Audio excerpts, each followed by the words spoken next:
Oh, hey there, fellas! Welcome back to Nub Raids. Woohoo! It's it's this is my new intro. We've got news. We've got new shard events. Yes, the special summon rush that is part of the fusion. It starts tomorrow. This is the bonus summon rush. It's kind of part of the fusion, just the same as every other event, but it's a bonus. Why is it a bonus? I don't know. It is. Well, to be fair, summon rush in the middle of the week is unusual. And we've got some other stuff tying in with it. So let's take a look. We'll take a quick gander at the Prism event as well, because I don't think we've actually looked at the champion since that went live. So we'll take a quick gander at that too. But yeah, Tuesday the 8th of July is going to be an extra legendary event for Ancient Shards, which is cool. Now, I believe it's going to be a 2x Sacred Shard event for Champion Chase this weekend, which is tough. 2x Sacreds is the worst one. Of course, reminder, you can be saving up all of your epic fragments and summon all these epics, and they're void epics, so 350 points a piece. You can summon up, basically three of them, I suppose, at the weekend if you've got all the other fragments. You obviously, I guess if you've done every event, you could summon up more, but then you'd probably be skipping the champion chase, wouldn't you? Yeah. So Ancient Shards are pretty decent to pull now. They're okay for a champion chase event, even if it's not a 2x, but this is a decent time to pull. Yeah, if you get a legendary from your Ancient Shard, you get a second one. Simple enough. And the extra champion doesn't count towards quest events or tournaments, so that's a bit of a bummer, but it is a summon rush, so it wouldn't count anyway. It would just count for an extra Ancient Shard, but it doesn't count for that. But I mean, I don't think that's going to really ruin your day. What's better, extra legendary or a 2x? My rough rule of thumb for Ancient Shards would be if you need to track your mercy, and if you track your mercy, you can play around it. And I would say, rough rule of thumb, from 0 to 100, maybe 120 or so summons without a legendary, I think that a 2x Ancients is better. From like 100, maybe, let's say 120. From 120 up to 220 summons without a legendary, I'd start saying that's when, a progressive event, a 15x, could become a little bit better, though not so much for Ancients. Definitely for Voids. For Voids, definitely. When I'm that close, I would consider it. But the extra legendary event for the Ancients, when you're 120 summons without a legendary or more, that becomes really nice, because you can basically then guarantee 2 legendaries with 100 shards, as opposed to just 1 legendary with 100 shards, which is nice. So extra legendary. If you play around, if you track your mercy, and you play around these extra legendary events for every shard type, they also run them for, well, just Sacreds, actually. They haven't run them for anything else. Then, yeah, you can actually, you get many more, you get a noticeably bigger chunk of legendaries than you do from just pulling on 2x events. Now, 2x events have a big advantage that you get 2x epics as well. Not so for Sacreds. You get less epics, but more legendaries, I suppose, for Sacreds. For Ancients, you get more epics for pulling on a 2x, so that is worth considering as well. And you're not really missing out that much, I think, even all the way up to late game, because you're pretty happy empowering some key epics for Faction Wars and Cursed City. So I think you're just fine pulling for 2x events. Is absolutely fine. If you track your mercy, going for these is really good as well, though it's optional. I'm sure there's many players that haven't tracked mercy at all, and they're just going to pull on this just for the gamble, just for fun. And, if you want to do that for fun, that's great.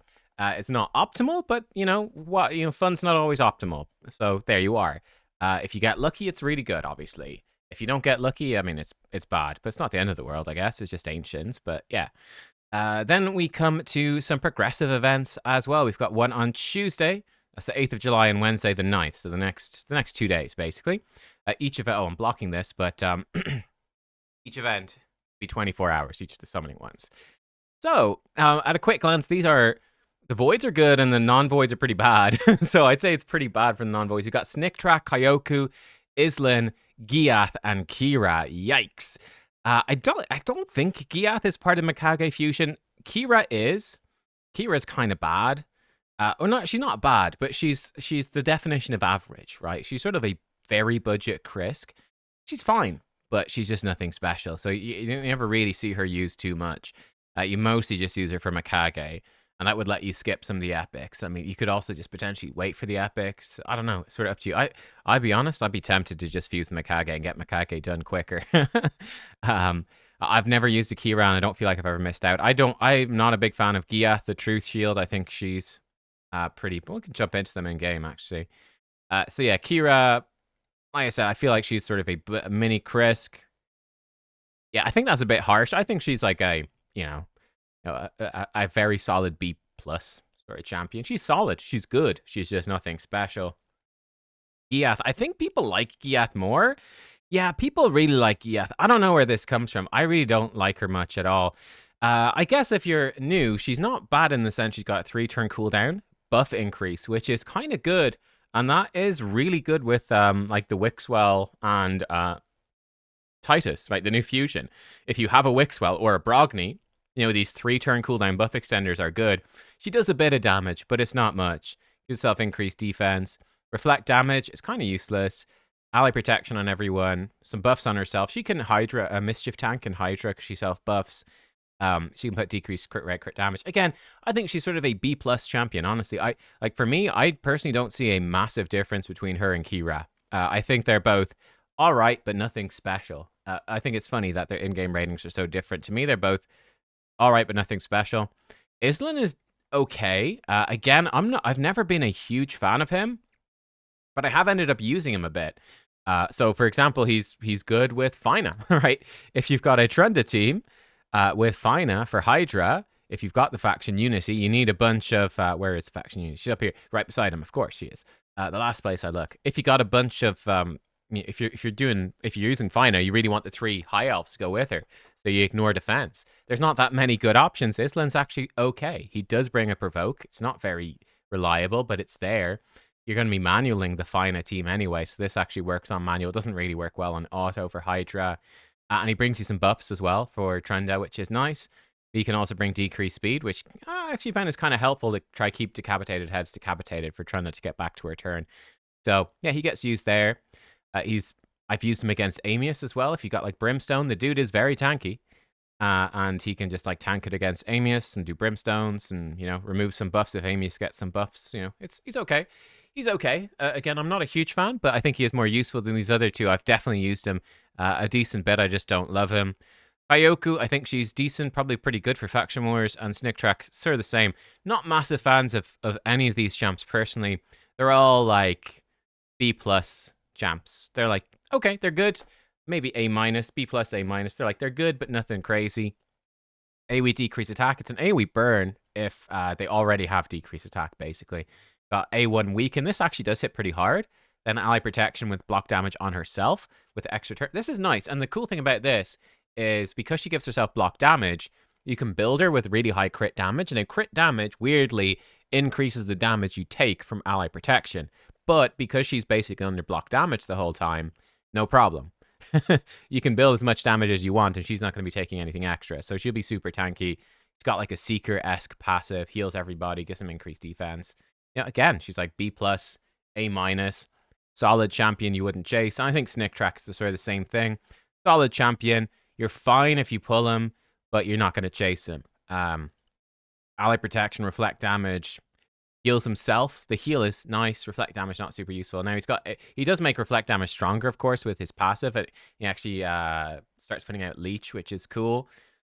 But it's still reflect damage with him is still pretty bad. In fact, there's anti-synergy because he creates a shield, and shield does not work with reflect damage. If you damage a shield, no damage is reflected.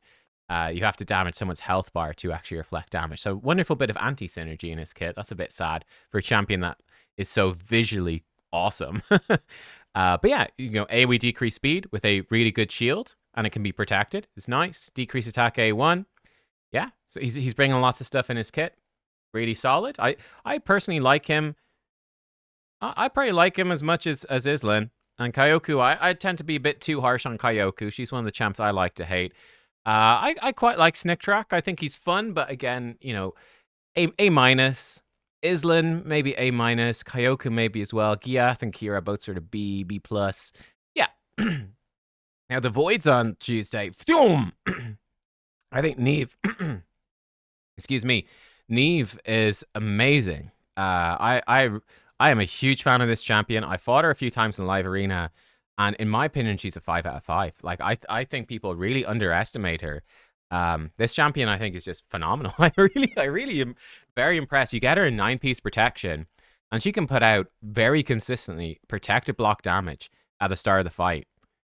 And then every time her HP drops below 50%, she can put out a protected block damage as well, which is a real pain in the ass. She also heals as well on her A3. So she can, if you don't kill her in one shot, she'll drop low, put out her protected block damage, and then she'll just heal back up and then trigger another block damage when you. So she can be a real pain in the butt. Very annoying to deal with. Lots of cool stuff happening in her kit. She's really, really, really good. I fought against her. I mean, the nastiest combo I ran into, for me, I'm very lucky in that I've got Gallius, and Gallius, he does have ignore block damage, which is great. But I ran into a player, and I fought them, I think, twice in a row, and it was very difficult to deal with them because they would pick Neve and Gallius. And I was like, shit, Gallius is who I pick to counter block damage. And, in the heat of the moment in Live Arena, I was like, wait, who else counters block damage? And I couldn't think of anyone. I certainly didn't have anyone that I regularly use for Arena that's in an Arena build, good to go for the level of Arena I was playing in. So I got really caught out. It's like, how do I deal with this Neve now? It was a real pain. So yeah, and obviously, very good against. She's an amazing go second champion. Very good against go first champions. Very good against things like Hegemon and who's the other guy like Calvalax with his poisons now. Very good against those as well, and any go first team.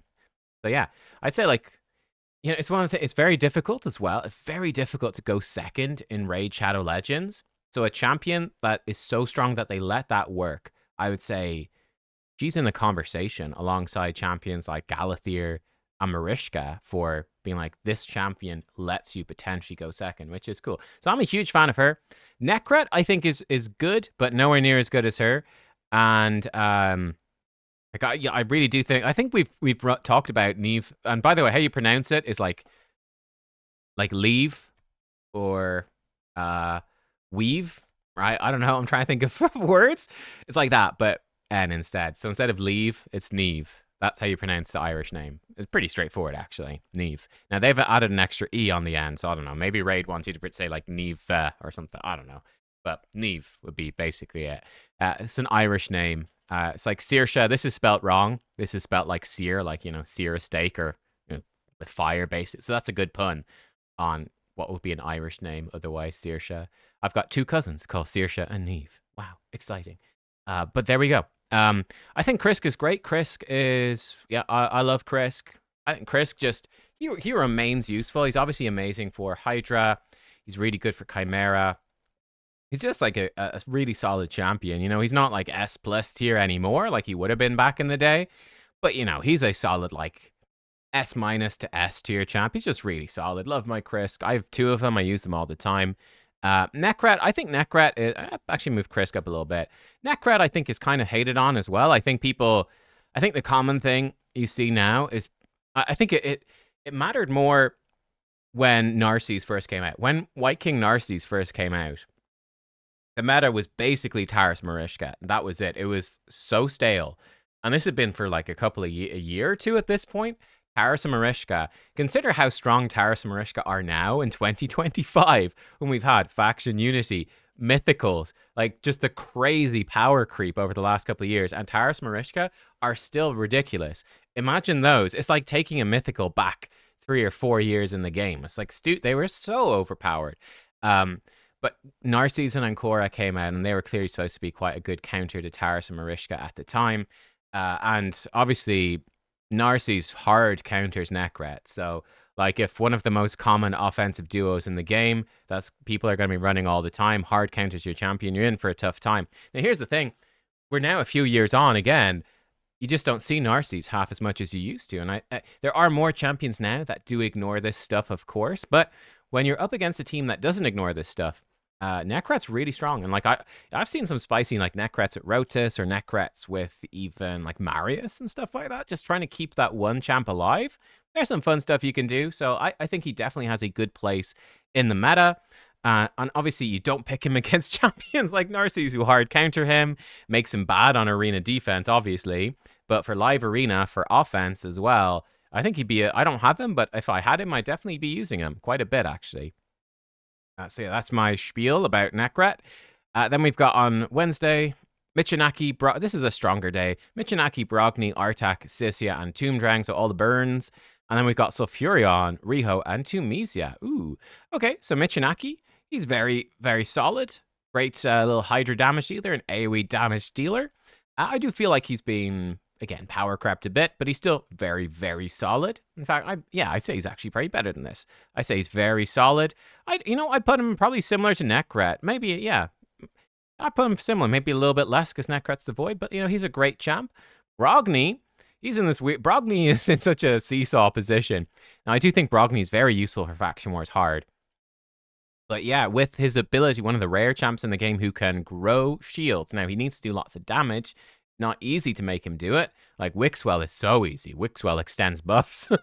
Wixwell's like, I extend buffs, so the shield's easier to keep up. Oh, and I put decrease attacks. The shield's easier to sustain. And I'll grow the shield, and I don't need to do any damage. He's like, oh my god, Wixwell, ridiculous. But Brogni's much harder to make work. But with Titus, that makes this guy appealing. So there is that. Artak, great champ. Artak definitely makes Ice Golem easy, though I do think with Marius, Ice Golem is kind of easy now as well. I guess if they add, I don't know, if they added more levels of Ice Golem hard and they made enemy max HP damage worse, they probably also nerf HP burn at the same time. I don't know. That would be kind of dumb. Who knows? Artak, very good. Like, he's a good beginner hero against Hydra, right? Because you just have AoE burns and you explode the burns and decrease attack. It's very solid. Like, nothing special in 2025, I would say, but an amazing beginner hero. He's very good, again, because he can activate burns. He's very good against Spider for using HP burn explosion teams, so that's really strong as well. And he's very good against Ice Golem because he's very tanky, but AoE burns and then AoE decrease attack is a great combo to kill Ice Golem hard quickly while also staying alive. So yeah, Artak, he's very good. Artak and Brogni, let's put them neck and neck. That's a tricky one. I would definitely be putting Artak ahead of Brogni, but I think Titus brought him back. I mean, Brogni had like his moment again of fame with, Corpulent Cadaver and all of that, and then they nerfed it and was like, okay, Brogni, now he's fallen off again. Brogni was like the best fusion of all time, I think, when he came out. But I think he's still really good. Sisia, I like Sisia a lot. I don't love her. I like her a lot, though. AoE decrease defense weaken, but this can be a little bit unreliable, but she got AoE burn, extra turn if she burns everyone. That's kind of difficult to do, right? Because again, in Hydra, for example, where she'd be probably at her best, or faction war waves, etc., they can have quite a mix of affinities. You can run her in Affinity Breaker, but it's also not entirely reliable. But look, AoE burn, extra turn if she burns everyone. Then she can activate the burns and places weaken. If there's 2 enemies with burns, she does decrease defense on everybody. So I don't love being dependent on affinity for your decreased defense and weaken champions. Like, I do think that the voids that do it, like Lydia, are just generally a bit better, but she is very solid. Now, a big problem with her as well, she's insanely squishy, very hard to keep alive. So if you try to build her with damage as well, like, she just falls over at a stiff breeze, But she is really solid. I like her a lot. She's a great champ. And Walking Toomdrang, I also like him a lot. I think these are all good champs. Okay, I can't put them all the same sort of rating. Who would I go for in what order? To be honest with you, I'd probably go for Artak first. If I had none of them, I probably want Artak first, then maybe Brogni second, Toomdrang third, and Sisia maybe last, which feels bad because I do like her, but it's probably more accurate to how I actually feel. Toomdrang is a nice revenant, isn't he? This guy is simple. It's just the burn that can't be resisted. It's kind of nice. And he's really tanky. He can equalize and heal up your whole team. Activate the burns bit with his A1. He's just a really solid champion. Really solid. I say nothing exceptional. But he's just solid and just tends to be quite useful for Curse City and stuff. He tends to be an easy slot in for a bunch of teams. So, whereas Sisia, I feel like Sisia is cool, but she needs some work. She also has a combo with Cardial. If you do have Cardial, him with Sisia is kind of nice. Then we come to the Voids, and these are a good bit stronger. Sulfurion is really freaking good. Riho is very good. Actually, I'm rating Riho too highly there. Riho, I put Riho similar-ish to Krisk, and Tumisia, I'd say, is definitely the worst of all of these. Sulfurion is excellent. Really strong. Really, really strong. So he's got AoE Revive, which is nice with an extra turn. His A2, though, is crazy with his passive. But AoE burn for 3 turns, then instantly activate them and give everyone a shield. This is so good because this can just destroy Stone Skin in Arena, which is super cool. Obviously, it's just really good damage against any Spider. Hydra is decent against as well. Really good against Spider bosses with lots of little adds. Yeah, it's just really good. But then it's this. 5% turn meter for every HP burn debuff placed. And that's by your whole team. So by himself, if he goes, he gives you 20% turn meter. You often see him run with like a Gizmak. That's a really nasty combo in Arena because Gizmak comes in, he puts burn for 2 turns at the start of a round. So there you go. He puts burn on everyone on the enemy team for 2 turns. That's 20% turn meter. And then because our lizard friend, he comes in and he does it for 3 turns, he can overwrite the burn and he places burn on everyone as well. So now you've got another 20% turn meter, which is just crazy. He also heals you for it. He can put decrease resist. He gets speed. He does a whole bunch of other stuff, which is really cool. And obviously, he obviously needs the incinerate blessing to really pop off in Arena. That's where his burns start to really rip through Stone Skin. Riho is cool. Riho very good against single target bosses. I feel like her moment in the sun, they nerfed Sand Devil and they nerfed Phantom Shogun, which were probably her 2 best places, the really hard single target bosses. I do think she's got very strong potential against Chimera because she brings so many debuffs all in one, opens up a lot of trials. She also got a full cleanse with block debuffs and a massive heal, and some continuous heals. She's really solid. Yeah, she's great. One of the better guaranteed voids they did. It was the first one. So at the time, of course, I didn't have any void shards saved up, which is why I saved so many voids. So yeah, it's great. You can be like me. You can save your void shards over a long period of time. And then when you say, I'm finally going to pull the void shards that I saved, you too can enjoy the experience of having a comment go, yeah, you saved them up? I bet you paid for them. Like, yeah, cool. Cheers, mate. Call me a liar? Yeah. What was I saying? Rant over. Tunisia. Tunisia, not a massive fan of this champ. She does have this move, sorry. AoE burn for 3 turns on a 3 turn. Pretty nice. And it's an AoE stun fairly consistently. She's good, right? She's a decent champ. Again, I'd say not spectacular. She can do some decent damage, decreased defense there, big single target hit. She's cool. Bit of a faction war champ. This one is definitely tempting if you're a Kraken because she does empower Marius, which is sort of the best thing she does is make your Marius stronger because he's probably the best champion in the game, right? Empowering him is pretty cool. I think this is a little over generous. Now, one thing to note is this move also does place burn through Poison Cloud. Why? I don't know. It just does. Doesn't really have any logic to it. It just does though. So she can burn through Poison Cloud, which is cool. And yeah, again, she's a really good like beginner Hydra. Any burn champ is a really good beginner Hydra champion. And then when you start stacking like area bonuses and stuff, they just sort of really fall off very hard. But yeah, there you go. So that's my thoughts on it for me. I would go tempting. Ooh, you know what? Joint first, Neve and Sulfurion. I'm calling it. The Irish pride is speaking. Neve equal to Sulfurion. I know most people won't agree with that. People would think I'm crazy, but let's be crazy. I put Riho number 2. I'd say, Krisk and Riho, I'll put them both joint second. Nekret third. For the non-voids, I'd probably be putting Michinaki first, Artak second, and Broggers third. And then I wouldn't be too bothered about day 1 unless you really want them or you're really struggling with a faction or something. Let's put Islan a bit higher. Islan, he does... Yeah, you know what? Islan should be higher. He has those combos, and I'm being a bit harsh on these as well. Islan does have those combos with Fina. So if you have Fina, Islan jumps up. I think if you don't have Fina, I wouldn't bother. I'd be going for the other ones first. There you go. That's what I think about that. What am I going to do? I don't have enough ancient shards. I think I won't bother. I think I'll just do this event probably with sacreds. I'm not too keen, and I think I've got most of these champions. I love the voids, but I think we hit our void mercy recently in the 2x, didn't we? So it's no point in pulling the voids. Not close enough. I've got most of these champs. I might go. Actually, I might end up going for day 1, just Snick Tracker Kyoku because I don't have them.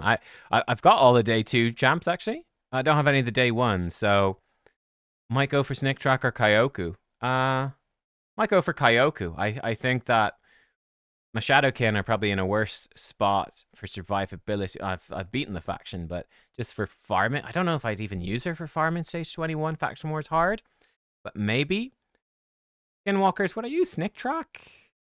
So he does do Protected Shield. That could actually be quite good. He could be okay, actually. I don't know. Snick Track or Kyoku? Which one should I go for? Find out tomorrow what I decide. Also to mention, we do have the summon pool. There is a free summon, quote unquote free. You have to obviously earn it from doing a Fire Knight turn attack, which is not easy and it's a lot of points. So you need a ton of gems or energy to get this. But ChatGPT AI, hi. Nice. But yeah, I mean, if you go for it, they are good champs actually. There's no headline champ, but these are all they're really good champions. Would be a little bit sad to get Tholen after just doing his fusion. That'd be depressing. But it's a good set of champs. I mean, the Wixwell in there is tempting. Now, if you're a Kraken, if you're like, Nub, I've got $10,000 and I don't know what to do with it. You should donate them to Nub Raids. Now, you could donate to charity. That's also an option. That's a good option. But if you're like, I need to spend it on Raid Shadow Legends, sure. If you don't have Wixwell, you should probably get Wixwell. But yeah, you obviously, I don't know, to get 1 out of 12 legendaries and you've got whatever, 1 in 20, slightly better than a 1 in 20 chance to get them.